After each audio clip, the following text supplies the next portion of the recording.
බැරි තරම් බොහෝ වෙලාවට සුපිරිසිදු භික්ෂු ජීවිතය නිසාම තමයි මම හිතන්නේ මුලදී ගැඩුවාම උන්වහන්සේ සුපහන් දර්ශනයක් අපට දකින්න තිබෙන්නේ.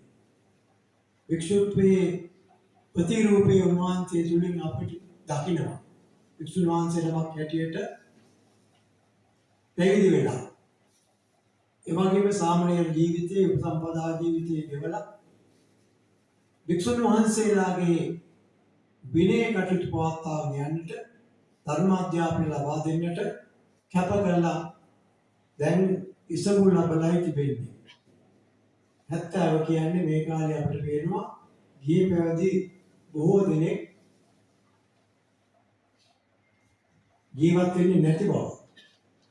විවිධ හේතු නිසා මේ අමතන මමත් දැන් 78ක් විතර වෙනවා.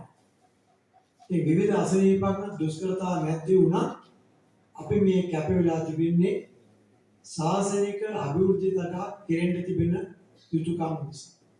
ඒ නිසා වර්ධිවල විජේසුමන අනුනායක හාමුදුරුවෝ මේ පළාතට උදේ ගත්තම් වික්ෂු සමාජයට ශ්‍රී ලංකා සම්බුද්ධ ශාසනයේ පැවැත්මට නොවන්සේ සිදු කරන සේවය අනන්තයි.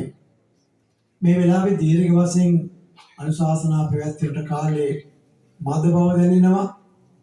දානමය පින්කමෙන් පස්සේ ඒ භුක්තානුමෝදනා වලදී කිවිතු අලුත් කරුණු වේවැඩම අදාළ මහා සංඝරත්නයේ ත්‍රිවිධායකව කාලාව